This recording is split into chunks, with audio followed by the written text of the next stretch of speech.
Good afternoon, everybody. My name is Melissa Brown, and I am the Director of Operations in ePlan with the Division of Federal Program and Oversight. I appreciate everybody's time. I know it's been a long day, and if you've just joined us, welcome to our webinar. And I will be reviewing ePlan 101, Tracks for Program Directors. This will give you some helpful tips and navigations on using ePlan. So if you have any questions, please put those in the chat or the question and answer area, which is available at the top of your team.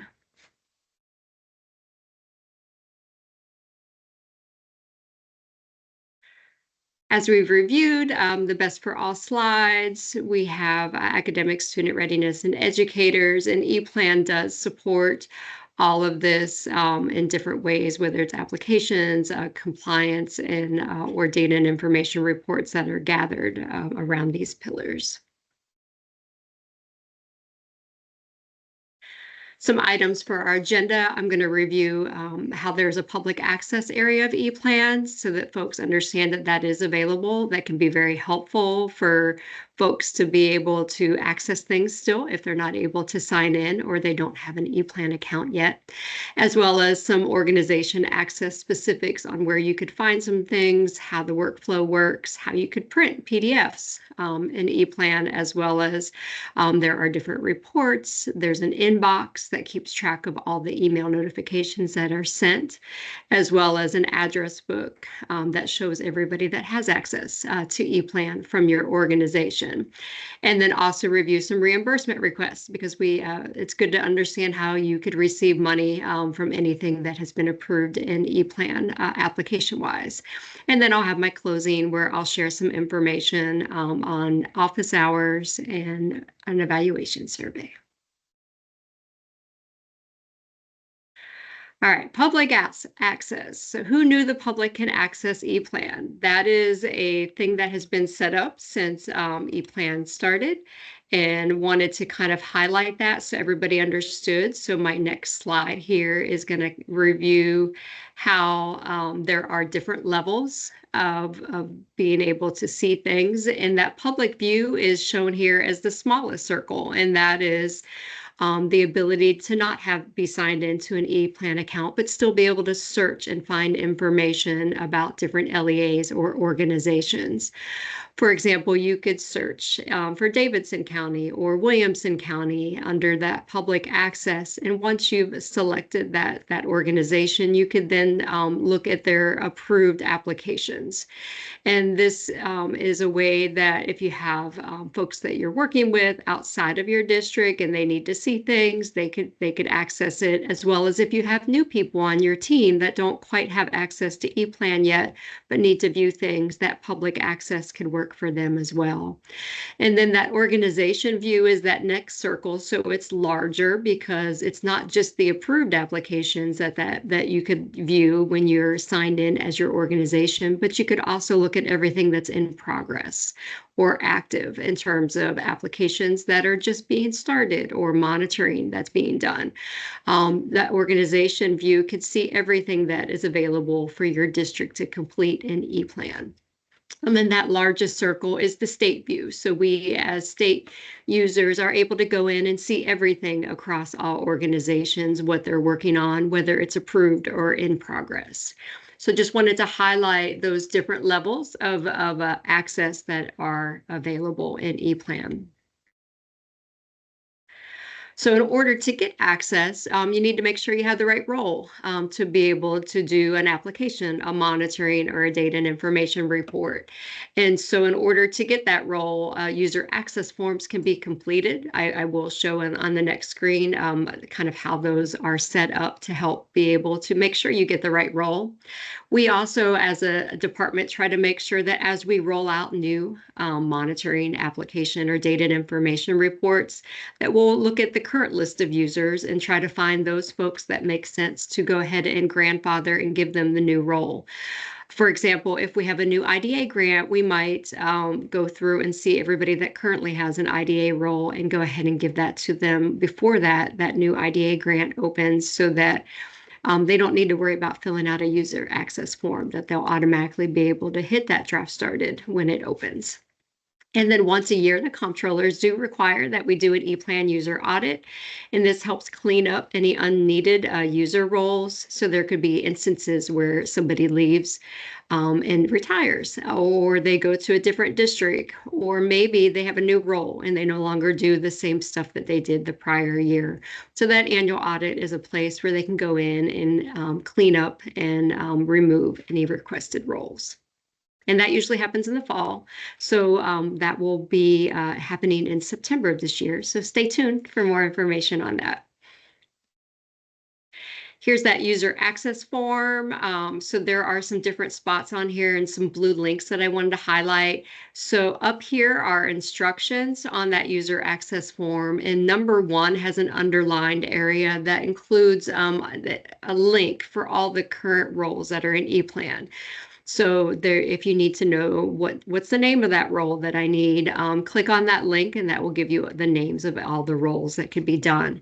And then we have divided up that user access form into different sections. So we have a spot if you need a funding application role where you can kind of list those there. If you need a monitoring role, you could list them there, and then data and information, as well as another spot. These grouping roles are really a great way so that if you have a new IDA director or ESSA director or maybe a new CTE director, there's a long list of different roles that those individuals could benefit from having. And so instead of trying to think about all the different roles that those individuals may have, you could put in that grouping area CTE director, and then there's a list of probably about 10 different roles that that person would be assigned. And the last thing on that form that I wanted to kind of highlight in this area right here, there's a copy all access from current or prior or previous user that can be, you could check that box. And so if you know that Dan is replacing Mary, you could just put Mary's name in here to give Dan all of Mary's roles, and you don't have to try to remember all the roles that Mary has to duplicate that access. And then you could also, if Mary has left, you have that ability to check one of the boxes to ask that all those roles are removed, or maybe just new ones, or just select roles would be removed from Mary. Digital signatures are acceptable, and that can be done also when you submit those user access forms.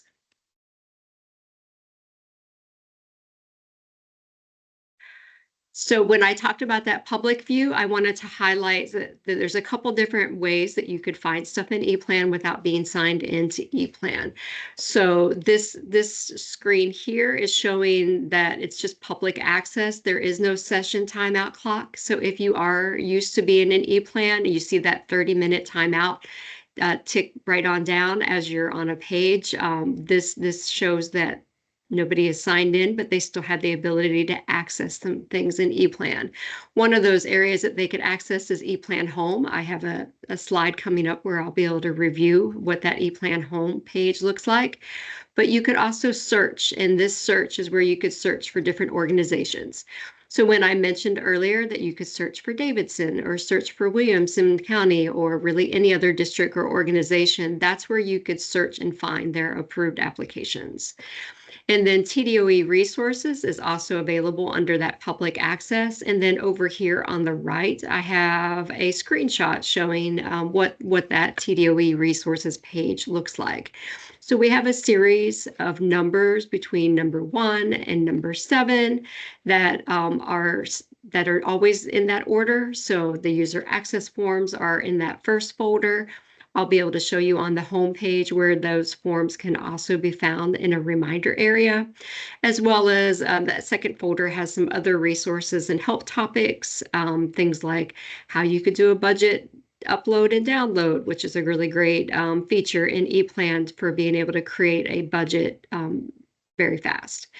And then we also have other information in those folder names that we try to keep in alphabetical order that just go down the rest of the page for TDOE resources. So if you're not able to be signed in, or somebody from your district is not able to be signed in, but you know there's guidance or links that are helpful in TDOE resources, you could still direct them to go to the eplan.tn.gov webpage to be able to navigate and open anything that's in ePlan's TDOE resources.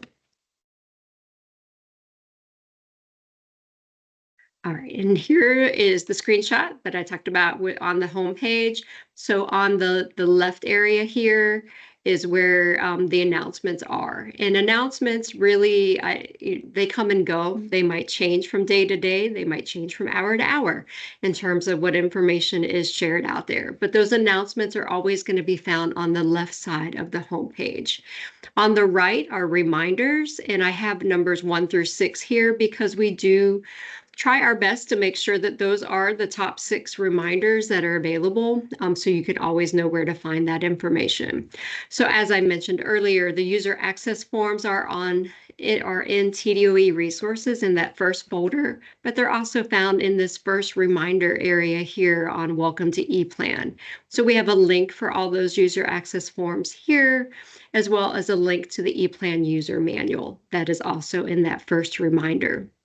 The second reminder are dates to remember, and we usually have those dates come from the Thursday Commissioner Updates for Directors. That's where we insert that information. Please note that this particular example is from last year, so these are outdated dates to remember. But we also, within that second reminder, we have a spot where we have the latest edition of the Commissioner's Update link. So if you right-click on that, you could open it in a new tab. We also have the latest federal program and oversight update is also listed there. So we do that federal program and oversight update once a month on the last day of the month, and that's where you would find our latest edition in that second reminder. The third reminder is a link to the TDOE directory. This is a space where if you're trying to contact somebody in the department and you don't know their phone number, you could click on that directory and be able to look that individual up. Number 4 is about Informed TN assistance. So starting in 2019, the district and school plans that were submitted in ePlan are in a new platform called Informed TN. So we wanted to make sure folks had the ability to understand where that there is a technical user guide we give an access and a link to, as well as number 3 there includes the email address for the contact team to help with any Informed TN questions. And then number 5, there might be a lot of people that access ePlan or Informed TN with a single sign-on account. That SSO account is done by a different team in ePlan. So that very last line in that 5th reminder is how to contact DT support with their email and phone number, as well as we also provided some links on how to reset your password for Orion or your single sign-on account. And this is helpful because, again, this homepage is available without being logged in to ePlan. So if you get locked out of your single sign-on account and need to have instructions on how to reset your password, you can go to this homepage reminder area to find that information, as well as the phone number for DT support in case you need them to also assist. And the last area I wanted to highlight on that reminder area is the ePlan office hours. And there's the 6th area really is all the office hours. So I know that some of our compliance team members have highlighted their different office hours in their prior sessions. I also offer office hours with my team on Tuesdays at 11 a.m. Central Time. So if you ever have a question about ePlan, Monday afternoon, Tuesday morning, just please know you could drop in on those office hours, and we would be happy to help answer any questions that you might have. An organization access where the real fun happens. It's 12:43. It's lunchtime for a lot of us. I'm not so sure that fun is the right word here, but there's definitely a lot of great stuff that can happen in ePlan. So let me review how that works.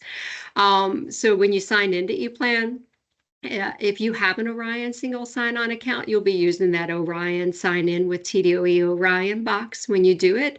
Otherwise, you would just put your email password and click on that submit to be able to sign in to ePlan.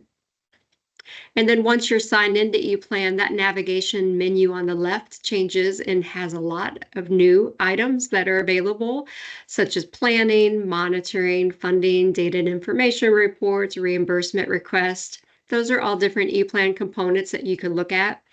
As I mentioned earlier, the district and school plans are currently done in Inform TN, but if you ever wanted to go back and see plans from 2014 through 2019, those are still available in ePlan underneath that planning tab. Here's an example of some details that you could be found when you click on any of those component tabs from the prior slide.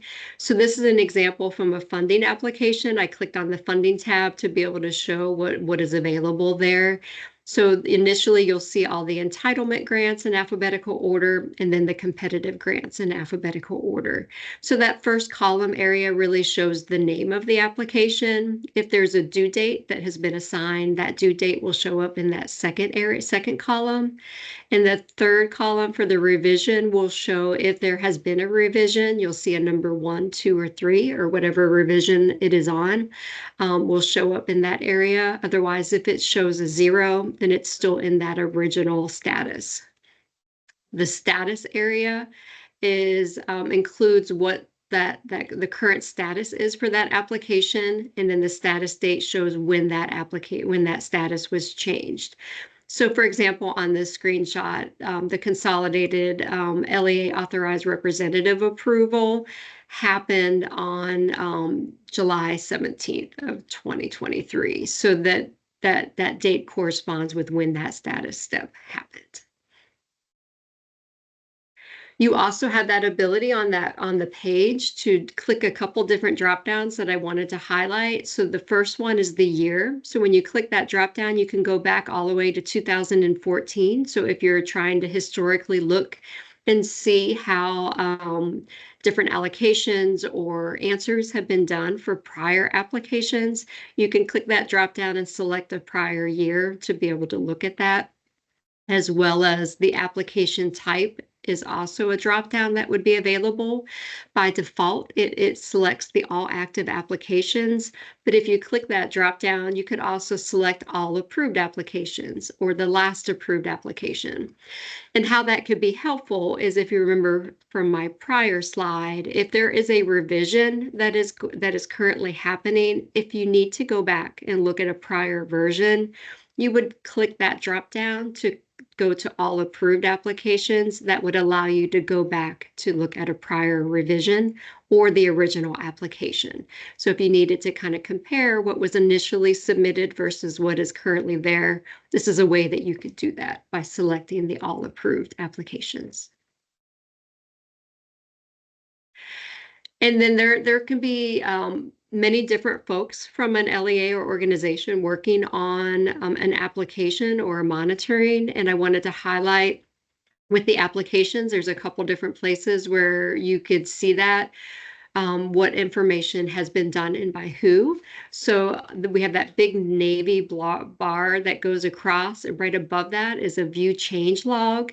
And if you click on that, that will give you what was changed, who changed it, and when it changed. And you have that ability in the change log to download it into Excel, where you could then apply a filter and you'd be able to just look at what maybe Susie Smith had changed, or just look at the budget and understand everything that was updated in the budget. So that change log can be downloaded and it will show everything that has been changed on an application.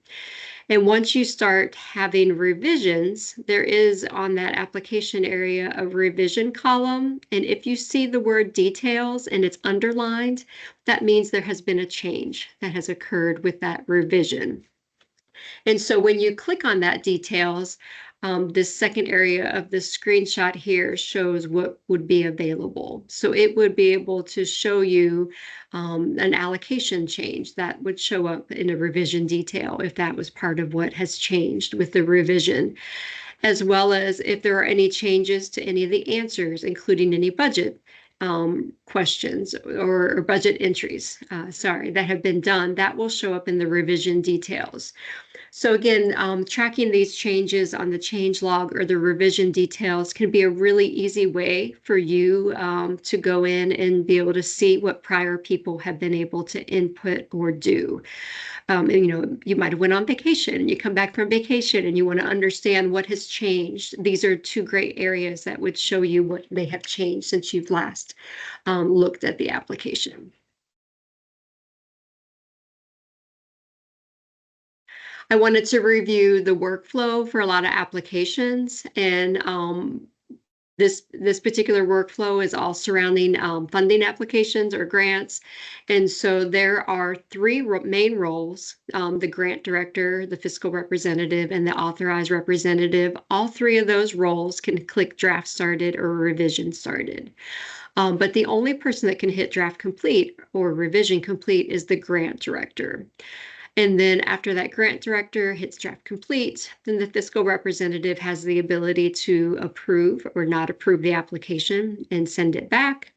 The authorized representative also has that ability to approve or not approve the application. And then it comes up for TDOE to review. And then TDOE can also approve or not return an application. After each status changes happen, ePlan will automatically send a notification email to all the users who have the next role in the process.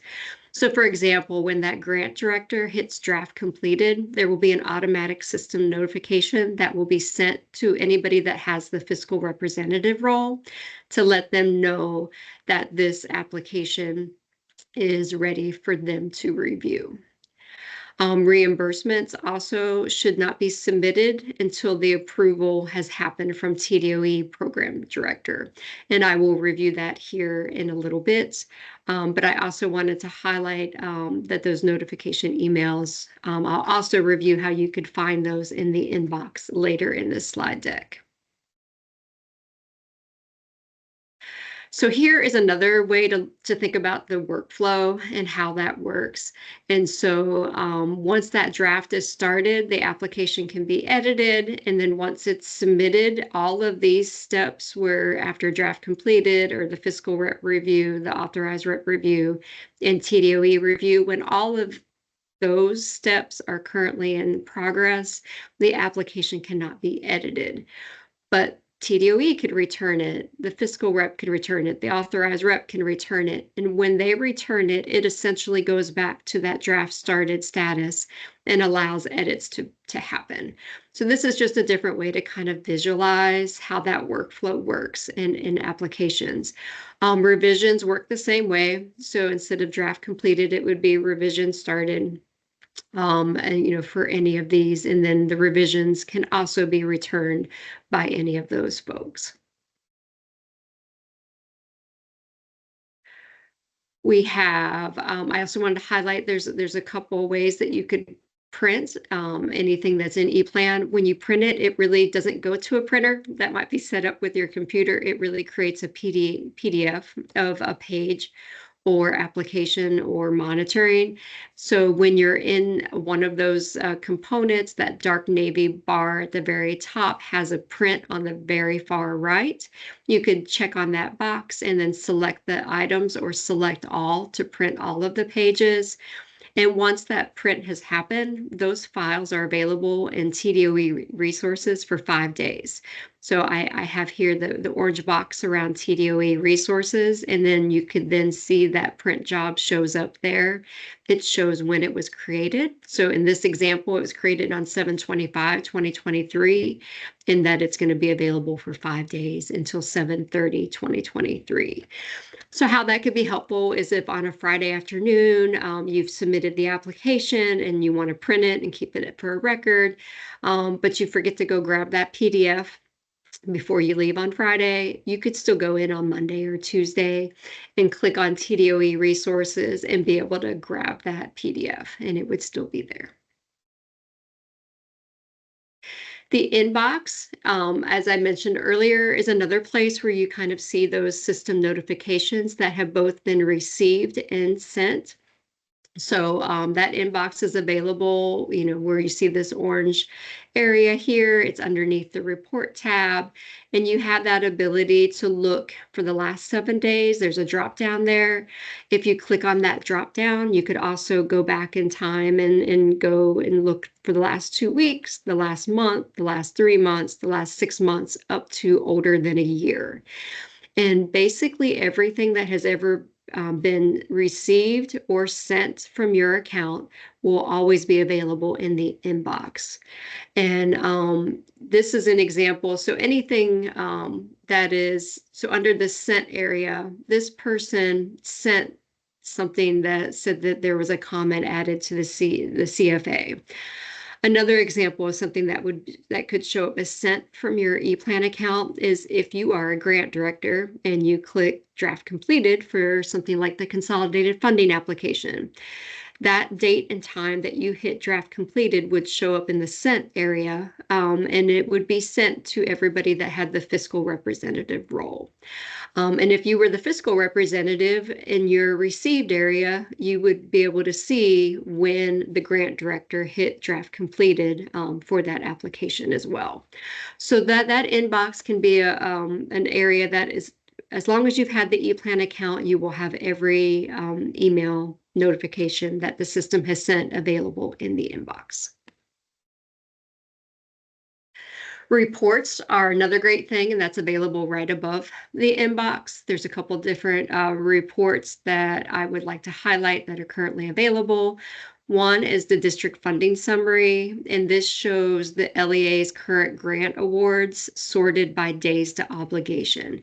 So when you start to get towards the end of the fiscal year, or even if you want to do periodic checks every quarter to see how many funds are remaining for different applications, because this district funding summary will also show how much was awarded, how much has been received, and how much money is remaining in addition to the days to obligation. That would maybe help highlight throughout the year where where focus needs to happen to be able to spend all those funds before the end of the obligation days. The user report can also be ran to show everybody that currently has roles for your organization. Reports can be downloaded in multiple file types, including Excel, a PDF, or CSV. So you have many options that you could do for that. The address book is another great place here on that ePlan main menu, where you could click and be able to see information. Some of that information would be who are the contacts. Laura mentioned in her prior presentation that everybody that's the IDA contact would be receiving notifications or emails from her and her team. So that contact is updated not with a user access form, but by answering the contact page on this consolidated funding application. So I just wanted to highlight that those funding application contacts, so that's that contact page in the applications, are where those contacts are updated. So a new answer would need to be done when it's in a draft started or revision started in order to select maybe a new IDA contact or a new ESSA contact. But an LEA role, which could be available on the address book under the contacts, that's everybody who has submitted a user access form or been assigned a role in ePlan. So that's those are both available in the address book. Reimbursement requests, those are available again when that application is fully approved. That last step would be when TDOE or the department fully approves it, and then the reimbursement request can happen. Only one reimbursement request can happen at a time. So if you cannot see the create new reimbursement request and you are a fiscal representative or somebody that has the fiscal update role, you probably don't see the option to do a reimbursement request because either the application is not fully approved or there's a current reimbursement request that is in the progress of being paid. My next slide will go through those workflow steps so you can understand that it could take about 10 days before a reimbursement request is fully paid and vouchered. Another thing I wanted to highlight on reimbursement requests is that the expenditures can only happen from approved budget line items and amounts. So if you go to do that request and you want to ask for money for an item that is not in an approved budget, you will not see that item available, that line item. And in order to have that line item available for a reimbursement request, a revision will need to happen, and then TDOE will need to approve that revision in order to have new budget line items available. So you can only ask for money from an approved or the last approved budget that is in ePlan. Here are the reimbursement request workflow steps. So just wanted to kind of highlight why it can take a little while to get those requests fully processed and paid. So you as a district or the fiscal representatives and the folks with the fiscal update role can hit draft started and draft complete. And then it comes up to TDOE fiscal team to approve that reimbursement request. After they submit it, after they approve it, it is then submitted to the state accounting system, which is Edison. And that happens either really late at night or really early in the morning, depending upon where you are. And then the state accounting system accepts that overnight file. And then about 7 to 9 business days after it has been accepted, it can be paid. And that's when that voucher number appears, and then a new creator reimbursement would be available. And that brings me to my closing. So I wanted to highlight again those ePlan office hours that I have available for me and my team are available Tuesdays at 11 o'clock Central Time. Feel free to drop in on any of those. If you have any questions, if you have any suggestions, I'm always looking for ways to improve how people can use ePlan. So feel free to even just drop in with a suggestion during that. And then I went a little out of order, so I have my evaluation slide here first before I get to the fraud slide. So please use your phone to complete an evaluation. You could put in today's date and my name in the drop down. And then for question number 10, you could put ePlan 101 to differentiate this session from others. So I will leave that slide up here for about a minute, and then I will move on to the fraud slide. But I certainly appreciate everybody's time. As I'm leaving this up here for a minute, I wanted to also highlight that most of us will also be at the FPI. That will be September 10th through the 12th. So if you have any questions or you have any suggestions, you know how it goes. You leave a meeting, it's like, oh, I should have asked that question. Please know that we're available at all of our office hours, but we're also going to be there in person. So if you are also attending FPI, feel free to look for us to ask us any of those questions. And then there's my fraud, waste, or abuse slide that I will end on. And I appreciate everybody's time. Thanks, Melissa. I just want to very quickly say thank you to everyone that joined us for our long day today. This is our first attempt at a webinar series in this particular format. I'm sure that you have wonderful feedback. We have wonderful takeaways to improve the process in the future as well. Also want to give a special thank you to Michael Gately, Terry Manning, Laura Dunn, Melissa Brown, Stan Cook, Latrice Watson, and Wendy Williams for acting as our moderators and presenters today. And a big thank you again to all of you for everything that you do in your districts every single day. If you do have additional questions, if for whatever reason the Q&A or chat was not functional for you, please feel free to reach out to any of us via email. We are more than happy to provide support as you either prepare for results-based monitoring, IEP monitoring, or just prepare to be an excellent ePlan user. So with that, thank you again for joining us. I hope you have a lovely rest of your afternoon, and you will receive links to presentations and recordings hopefully by the end of the week, at least presentations by the end of the week, and recordings may or may not come shortly thereafter because we do need to splice them up to send them out to you. So with that being said, have a great rest of your day. Thanks for joining us, and hopefully we will do this again sometime soon.